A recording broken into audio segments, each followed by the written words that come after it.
केंद्रीय मंत्री नितिन गडकरी ने शुक्रवार को गोवा में बीजेपी की कार्यकारिणी बैठक को संबोधित किया। इस दौरान उन्होंने जहां अपने नेताओं और अपनी पार्टी की तारीफ की तो वहीं उसे आगाह भी किया।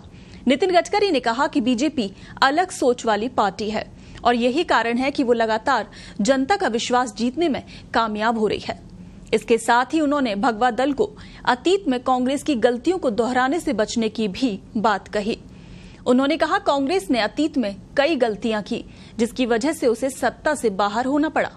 अगर यही गलती हम भी करते हैं तो फिर उनके सत्ता से जाने और हमारे आने का कोई भी मतलब नहीं रह जाता।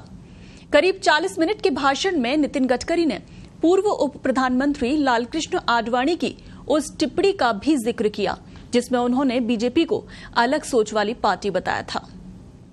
उन्होंने कहा आडवाणी जी कहते थे कि हम अलग सोच वाले हैं, तो हमें ये समझना होगा कि हम अन्य राजनीतिक दलों से कितने अलग हैं। हमें ये जानना चाहिए कि राजनीति के जरिए सामाजिक और आर्थिक सुधार लाया जा सकता है। नितिन गडकरी ने अपने भाषण के दौरान जाति आधारित राजनीति के चलन की आलोचना करते हुए कहा, जो करेगा जात की बात उसे पड़ेगी कसकर लात। वो बोले, मैंने व्यक्तिगत तौर पर जातिगत चलन पर न चलने का निर्णय लिया है और जाति आधारित राजनीति में नहीं पड़ूंगा। गडकरी ने कहा कि व्यक्ति की पहचान उसके मूल्यों से होती है, जाति से नहीं।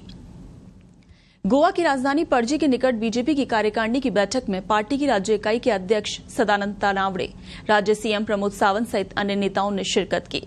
इस बैठक में नितिन गडकरी ने पार्टी नेताओं से हर निर्वाचन क्षेत्र का दौरा करने और संगठन को और अधिक मजबूत बनाने का भी आग्रह किया। चर्चा है कि इस बैठक में 2027 के विधानसभा चुनावों में सत्ता बरकरार रखने के लिए रणनीति पर भी खासी चर्चा हुई। लेकिन इस बैठक के जरिए जहां नितिन गडकरी अपनी पार्टी की तारीफ करने के साथ साथ उसे आगाह भी करके गए हैं। उन्होंने कहा है कि जिस तरह से अतीत में कांग्रेस ने गलतियां की उनको दोहराने से बचने की भी हमें जरूरत है, क्योंकि कांग्रेस ने अतीत में कई गलतियां की जिसकी वजह से उसे सत्ता से बाहर होना पड़ा और अगर यही गलती हम भी करते हैं तो फिर उनके सत्ता से जाने और हमारे आने का कोई मतलब नहीं रह जाता।